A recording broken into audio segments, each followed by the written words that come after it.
kind of like switched the procedure up, the treatment up.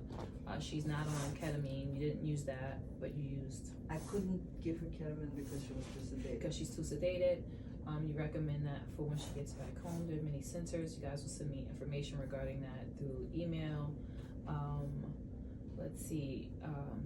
Honestly, for Zaya, for PTSD, ketamine is very good. If Zaya were my child, I would be giving her ketamine. Okay. At least one infusion. Okay. Because it will help her deal with her stress. Okay. Okay. Yeah. I don't know if they'll do it for a 16-year-old, but with your mom's consent, they might. Okay. And so regarding my mother, so she'll need to be every hour and a half. Make sure she's fluid. She needs to get out of the car, walk about. Even if you have to shake her up and tell her you have to get out of here, you know. Right.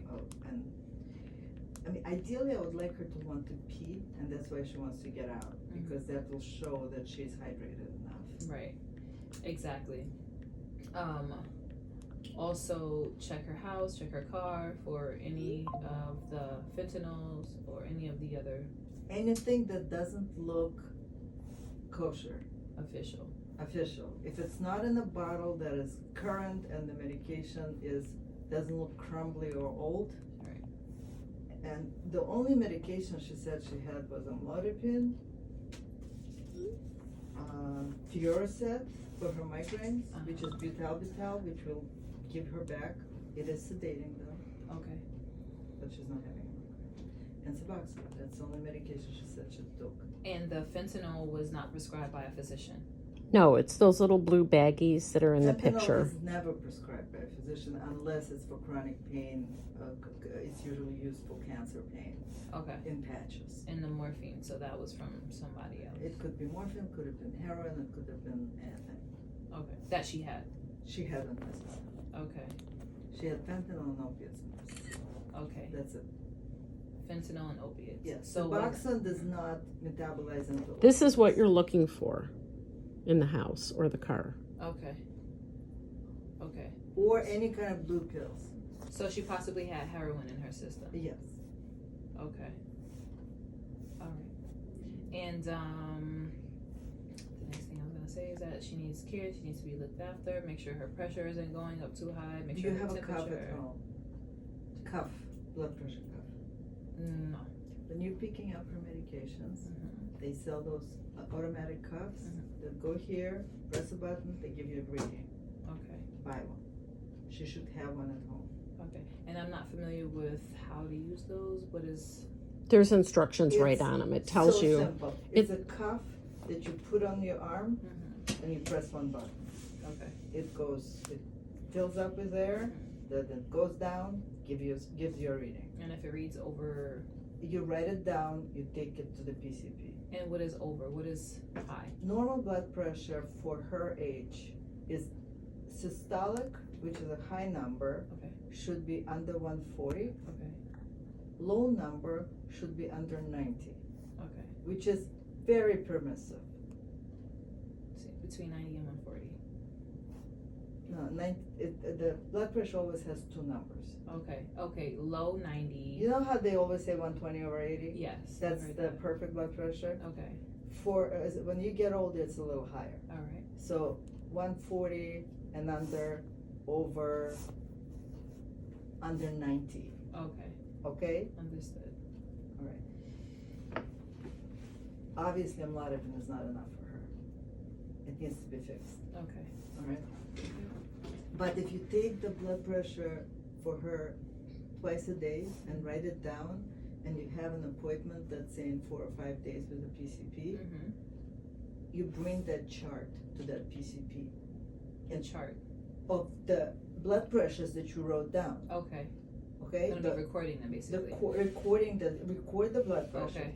Because they know that she has hypertension. Right. So when they're reading it and it's a bit high, they're assuming that it's just because she's in the doctor's office. Okay. And she's okay. Okay. But you have to show that it's not okay. Okay. All right.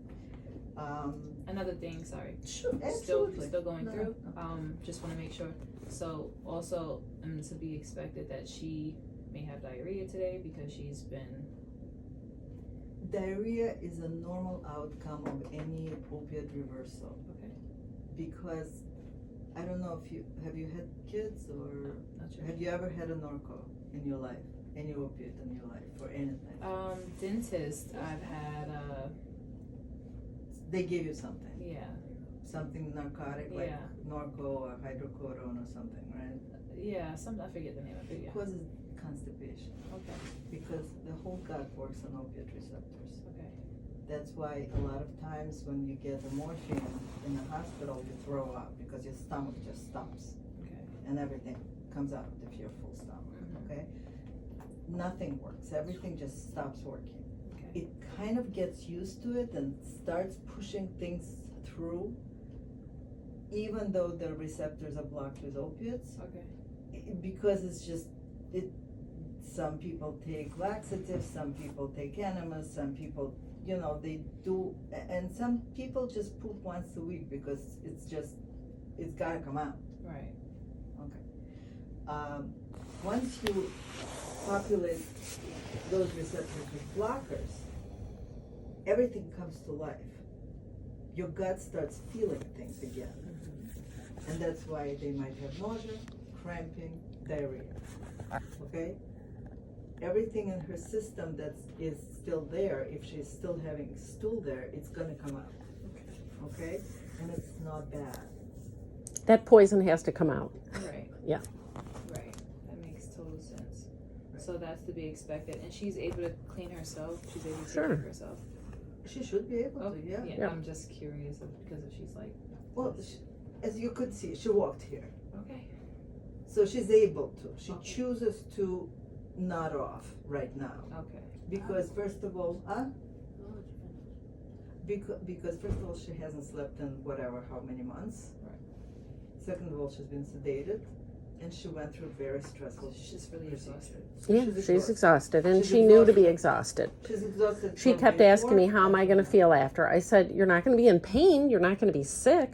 You're just going to be freaking exhausted. You're 55 doing fentanyl. You're going to be tired. Yeah. I was hoping that she is being honest with me, and she's only been doing fentanyl for 2 weeks. So I thought, okay, it's not going to be so bad. It's obvious that she has been doing fentanyl for longer. And I don't want you to argue with her about it. Because it doesn't matter. No need. Yeah. It really doesn't matter. Let's go forward and not examine what she did in the past. Yeah. Okay? Now, I'm really not here for that. I'm just here to help her to get the treatment. You are the Forward best, and just, most like, wonderful daughter. You really